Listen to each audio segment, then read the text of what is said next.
G'day, Larry Pinsey here. And I'm Phil Glosserman. Today's blog post is about asking for referrals versus professional presencing activities. So what do we mean by professional presencing activities?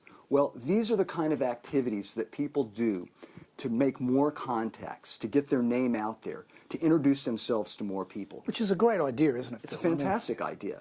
And the kinds of things we're talking about are like handing out business cards to people, or possibly arranging lunches to get together with somebody to explore how you might create business with each other. Yeah, or handwritten notes that you send. Handwritten notes. All the kinds of things that we've seen, all of us have seen in books, all the kinds of things that people say you should do to get more business.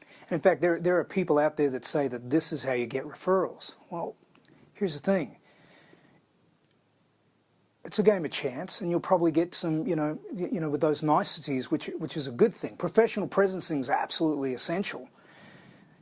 However, you probably get referrals, maybe a couple every decade or something, or maybe more than that. Well, I think the point is that you may get some referrals off of this kind of activity. Yeah, sure, you may, and it may come over time.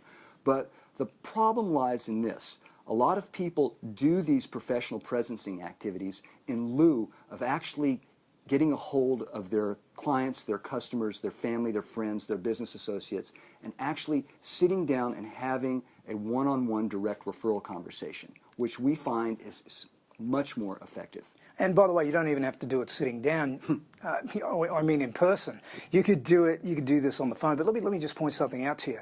Look, you've heard us say before, and I'll say it again, that 95% of human beings out there suffer from a disease called out of sight, out of mind. Now, they could have your business card. They could have that handwritten note. They could have enjoyed that lunch and that golf game. Or that newsletter. Yes.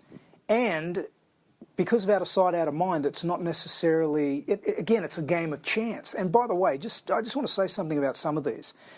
Like, for example, the handwritten note. I think it's a really nice idea, especially from the standpoint we live in this fast-paced digital age, where people are just zooming about everywhere in, Jetson design vehicle. Oh, no, that's actually coming up. But in any event, someone taking the time, that's the notion, taking the time. Now, taking the time, absolutely. It matters, writing a handwritten note matters to those that it matters to in terms of opening up the possibility of a referral conversation. And taking the lunch matters to those it matters to in terms of opening up a referral conversation. And handing out your business card, well, that's really, really that's a game of chance. It's like, here's my business card, and you're hoping that, that somehow mystically, magically, they'll, think of you and maybe hand it to someone else or consider you in their time of need. What we're saying is this, is asking for referrals is the way. Now, often obviously you've heard us say, there's more to asking than just asking. All right? And you can get that, by the way, from mastering the referral conversation that's available on our site.